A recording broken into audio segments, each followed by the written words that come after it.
Welcome back to our channel అనుకోండి షర్మిలకి డబ్బులు ఏమైందంటే ఆక్వా రైతులకి అయితే చాలా ఇబ్బంది అయిపోతుంది. ఏమైందంటే అసలు డీజిల్ స్టాక్ అనేది అయిపోతుంది.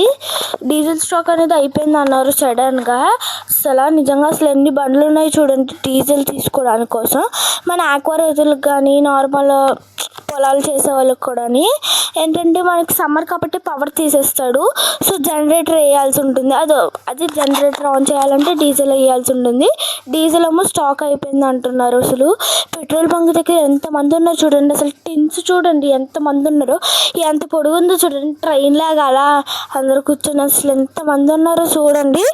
మేమైతే దగ్గరికి వెళ్ళేసరికి పెట్రోల్ అయిపోయింది, అది డీజిల్ అయిపోయింది అన్నారు. మాకు ఎంతసేపు నుంచి ఉన్నాము గైస్ మేము, అది మాకు మాత్రమే తెలుసు. అసలు ఎంతమంది ఉన్నారు మీరే చూడండి, మీ కళ్ళుతో అసలు ఎంతమంది ఉన్నారు చూడండి. అసలు ఫార్మర్స్ కూడా చాలా ఇబ్బంది పడుతున్నారు. కోతలు కోసే టైం కదా, వాళ్ళు కూడా ఆయిల్ లెక్క చాలా ఇబ్బంది పడుతున్నారు. అండ్ ఇది మా ఊరు. మీ ఊరి పేరేంటో కింద కామెంట్ బాక్స్లో కామెంట్ చేయండి. Please like and subscribe. Bye bye.